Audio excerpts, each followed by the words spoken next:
s'excuse, on improvise, on trouve quelque chose à bien dire à tes amis, on les aime pas et puis tant pis.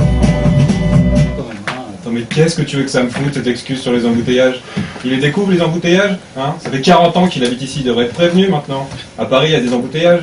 Non mais tu comprends, arriver en retard, ça fait riche. Hein. Et quand on est célèbre comme lui, bah, c'est devenu obligatoire. Hein. C'est une tradition. On tarde, et puis on apparaît enfin aux yeux du peuple. Ah, c'est le monsieur de la télévision. La belle affaire. Quel con qui ne passe pas à la télévision. Ils se sont complètement excusés, lui et elle, ça doit te suffire. Puis c'est pas 2 heures de retard, c'est à peine 1h15. Disons 1h22 par exemple, c'est toujours du retard, non? C'est très disproportionné tout ça, genre. Mais pas du tout, ça n'a rien de disproportionné. Figure-toi que je me suis même trouvé plutôt cool. Hein. Et ne soupire pas comme si tu avais affaire à un enfant ou un malade. Tu sais très bien que je suis plus à cheval que toi. Mais t'es toujours à cheval, tu passes ton temps à cheval, descends, hein. Détends-toi, souffle un peu. Mais je suis très bien à cheval, figure-toi. J'ai pas envie d'en descendre, hein. Je préfère être à cheval qu'à terre. Il y a un monde entre nous. Et sinon, vous arrivez en retard à tous vos rendez-vous ou seulement c'est pas important? Mais pourquoi tu dis ça? Non, je sais pas, comme ça, je me demandais. Ça n'a rien à voir avec l'importance du rendez-vous. Hein. Puis ça m'amuse jamais d'être en retard. Hein. Mais bon, on était coincés, ça peut arriver. On s'est excusé, je sais pas quoi dire d'autre. Mais t'as raison, c'est moi qui suis rancunier. J'ai beaucoup de mal avec les gens qui arrivent en retard, ça me détruit l'humeur et puis après je mets énormément de temps à me reconstituer. Hein. Tu sais, il y a certaines choses qui nous rendent plus sensibles que d'autres. Hein. Et puis toi, c'est le retard, hein. Je comprends très bien. Mais je suis désolée. Ah ben voilà, vous êtes retrouvés tous les deux. Ton mari est en train de raconter une histoire, tout le monde est plié en deux là-bas. Au fait, Georges, bravo, tu t'es distingué. Jacques a été très choqué par ton attitude. Non mais franchement, quelle façon de dire bonjour. Ouais. Bah, je comptais justement aller m'excuser, Tantine. Hein. Tu veux lui chanter une petite balade ou un poème de bienvenue? Je suis sûr qu'il y sera sensible. Il est fou, il est pire qu'avant, il se bonifie pas. Ah bon? Tu veux que je te donne un coup de main? Écoute, pour te dire la vérité, je veux bien. En général, c'est pas mon genre, mais là je suis complètement débordée. On savait pas, on se faisait du souci, on se demandait si vous alliez venir ou non. Hein. Et puis évidemment, bah, pour tuer le temps, on a grignoté des pistaches. Hein. J'avais apporté un énorme sac de pistaches, tu sais, je suis folle des pistaches. Pour en manger des kilos, Jacques il nous faisait une guerre terrible. Arrêtez, vous allez vous couper l'appétit. Georges, ça l'amusait pas du tout. Mais tu sais, Georges, il n'y a pas grand chose qui l'amuse, Georges. C'est Georges, hein. Je sais pas si tu te souviens, mais c'est un véritable scorpion, celui-là. C'est le scorpion tout craché, hein. Un vrai scorpion. C'est-à-dire? Ah mais c'est le pire des signes. Ah non mais je viens de lire encore un énorme chapitre là-dessus, c'est un signe épouvantable. Moi je sais par exemple que je m'entends pas du tout avec les scorpions. T'es quoi toi déjà? Malheureusement, je suis scorpion. Ah oui, mais attention, quel ascendant? Scorpion, je crois. Ah ben voilà, tu m'as fait peur, ça s'annule. Le même ascendant, le même ascendant comme signe, ça s'annule. C'est comme Gémeaux, ça fait pas 4 personnalités, tu comprends? Voilà. Enfin, j'y crois beaucoup, hein. J'y connais pas grand-chose, mais j'y crois beaucoup. Vraiment, elle en est après tout le monde. Hein. Toi, son frère, la femme de son frère, entre parenthèses, quel morceau cette Marie, hein. Tu trouves pas qu'elle est extrêmement bien faite? Elle est extrêmement bien faite. Elle a d'énormes capitales. Ça, on dirait qu'elle l'a bien compris. Elle mise absolument tout là-dessus. À sa place, j'investirais aussi. Hein. Quel cul alors. Au cul, ça veut dire quoi? Quelques années, elle va se sentir obligée de le refaire, ça va lui coûter de l'argent, et au final, il lui restera une bonne quarantaine d'années pour y réfléchir. Un investissement d'imbécile. Ça m'aurait étonné. Ah, on est où les gars? Il est en train de les partouzer toutes les temps. Comment ça? Ça se passe bien, on dirait, non? Mais on aurait peut-être dû la laisser là-bas, seulement ça prend une allure. Hein? Ça prend bien, hein? Quoi, qu'est-ce qui prend bien? Bah, la soirée, je trouvais qu'elle prenait bien. Ça fait combien de temps que t'avais pas mis cette robe, là? Elle me va pas. Mais si, justement. Je me demandais pourquoi tu ne mettais pas plus souvent. Elle est magnifique. T'as vu que personne n'avait touché à la bûche? Vous êtes bourré de pistache. C'était pourtant une bonne idée, une bûche glacée en juin. Petit loup, c'est pas dramatique, ça te garde. Mais c'est toujours la même chose, on fait trop de petites entrées. On a les yeux plus gros que le ventre, et puis on achète, après ceci je vais faire cela, et puis au final, il y a trop de petites entrées. Et puis, vous êtes bourré de pistache. Je vous ai prévenu 1000 fois. Hein, je te l'ai dit, et j'ai dit à Georges au début de la soirée. Ah non, pas Georges! Ne me parle plus de ce Georges, je n'en peux plus, il m'exaspère, je lui trouve tous les défauts. Toujours des réflexions, rien n'est jamais assez bien, personne n'est jamais assez honnête pour lui. J'en ai marre de cette cohabitation, rassure-moi, c'est bien un dépannage. Bon, eh bien, qui s'en aille? Tu veux que je jette dehors? Il pourra avoir le tact de partir de lui-même. Au fait, Jacques, est-ce qu'on peut décider une bonne fois pour toutes que l'ouvre-boîte, c'est là? L'ouvre-boîte, c'est là! Bah ouais, j'ai pas d'argent sur moi et j'ai perdu. Alors ils l'ont très mal pris, c'est normal, on joue avec l'argent qu'on a sur soi et... Bah, oui, je sais, et alors? Bah et alors, ils ont dit ce soir, bien évidemment, dernier délai. Et autant vous dire que ce sont des gens qui ont un minutieux sens de l'humour dans ces cas-là. Hein. Ne t'en fais pas, Georges, ne prends pas ça trop à cœur, tout ça, c'est pour me demander de l'argent. Alors écoute, Je me suis fait arnaquer par des gens qui ont l'habitude et qui ne plaisantent pas, c'est un fait. Des comme toi, mais dangereux. Là, du pognon, merde. J'ai le couteau sous la gorge, je suis pressé, je suis obligé de te demander un peu d'argent et toi, t'as deux doigts de me faire la morale. Qu'est-ce que j'ai dit? J'ai rien dit. Georges, est-ce que j'ai dit quelque chose? Mais c'est extraordinaire, ça. Mais ça fait des lustres qui me racontent ces histoires de poker dont je me fous complètement, avec toujours des arnaqueurs et des arnaqués. Ça t'intéresse, toi? Oui? Bon, tant mieux. Mais toutes ces histoires ne sont qu'un prétexte pour me demander de l'argent. Je suis obligé de te demander de l'argent. Il dit même plus emprunter. Je sais très bien que tu n'en penses pas. Tu me dois 70 000 francs, hein, 7 briques. Alors, je ne sais pas quand tu me les rendras. Tu me racontes toujours des histoires à dormir debout qui se terminent irrémédiablement par je vais être obligé, etc. Et tu voudrais que je fasse étonner? Que j'attende la chute?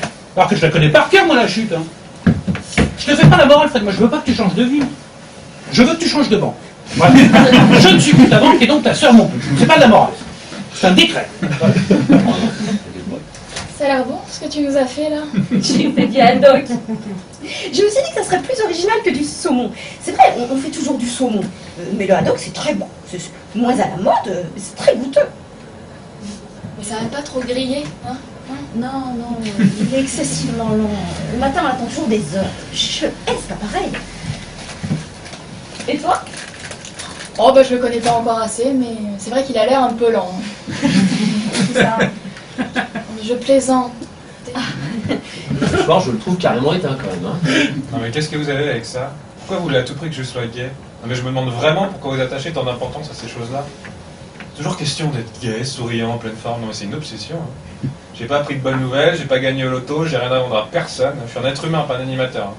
Et qu'à la télévision qu'on voit des gens éclater de rire toute la journée comme des crétins. Mais est-ce que quelqu'un te demande d'éclater de rire comme un crétin? On te demande simplement de ne pas gâcher l'atmosphère, c'est quand même moins contraignant. Hein? J'étais un énorme froid à table. J'ai pas compris pourquoi. J'aurais de te dire qu'il a réagi avec beaucoup de classe, beaucoup d'élégance. Il connaissait parfaitement le sujet et il aurait pu l'enfoncer. Absolument, mais il ne l'a pas fait. Seulement lui, c'est un petit peu particulier si tu veux. Il observe de vieilles coutumes ringardes qui consistent à pas foutre la merde dans une soirée. Ah, ouais, vraiment, tu t'enfonces. En plus, 75% des gens sont d'accord avec lui. Et alors quel rapport? Et alors c'est la majorité, mon La gars. majorité, laquelle d'abord? Celle qui pensait que la Terre était plate ou celle qui se met une plume dans le cul parce que c'est la mode? Qu'est-ce qui te déplaît chez Steve? Il est célèbre, archi rigolo, plein de pognon, il en fait pas toute une histoire. J'ai l'impression que tu l'aimes bien, toi. Et alors, il n'y a pas de doute là-dedans? C'est une question de goût, j'y vois pas de honte non plus. Hein. Qu'est-ce qui te déplaît chez Steve? Quasiment tout. Quand même, ouais. J'ai rien à lui dire, on n'est pas du même monde, c'est un visage pâle. Et alors, je suppose que tu la trouves époustouflante, cette Marilyn, toi? Il y a pas tout le monde. Je serais hypocrite si je te disais le contraire. Elle est très... Oui, elle est très... Je te remercie, j'ai compris. Oui. Toi qui as des relations, est-ce que tu connaîtrais par hasard un petit appartement hyper silencieux, hyper confortable, avec un loyer dérisoire, parce que là on arrive à une sorte de saturation. Là, Tu vis comment si c'est pas indiscret? Je travaille à mi-temps dans une agence de voyage. C'est intéressant. Oh, c'est une mine. Il va y avoir d'énormes réductions sur les vols, c'est toujours ça. Et bon, j'ai peur en avion, donc... Ça, c'est pas de chance. C'est lamentable. Je suis très déçue. Martine, ça vaut pas le coup de se mettre dans des états pareils, ça vaut pas le coup de pleurer. Ah, il est 4h du matin, ils vont bien finir par s'arrêter, ça vaut pas le coup de pleurer. Si, ça vaut le coup. Attention, ça va me faire du bien. J'en ai marre. Qu'est-ce que j'en ai marre? Mais de quoi? De tout. Laisse-moi tranquille, ça va me passer. Je suis trop sur les nerfs, de toute façon, en ce moment. Bon, Oh. parlons peu et parlons bien. Hein, je vous remercie énormément du service que vous m'avez rendu. J'étais embêté, vous m'avez hébergé, c'est très gentil tout ça, mais bon, hein, on n'est plus des enfants et puis les situations ne peuvent pas durer éternellement. Hein. Et en plus, je sens que j'ai déjà beaucoup pesé sur le ménage là, donc je crois que je vais partir. J'en ai marre de ma vie. Il se passe rien. On fait rien. On sort jamais. Je travaille pas. Je stagne. Allez, évidemment, je suis une bonne mère de famille. Hein. Ça me fait une belle jambe. Tout le monde s'en fout des mères de famille. Hein. J'aurais voulu avancer, moi. Je voulais créer des choses, être utile. Je sais pas. Participer à l'action humanitaire, sauver des gens. Regarde Charlotte, elle travaille. Hein. Elle rencontre des gens. Elle est au milieu du monde, c'est capital, elle est dans le monde. Ben travaille si tu veux. C'est facile. Qu'est-ce que tu veux que je fasse? C'est trop tard maintenant. Je comprends pas très bien quand même. Non, pardon. Les choses ne sont jamais comme on voudrait qu'elles soient. Je suis passager.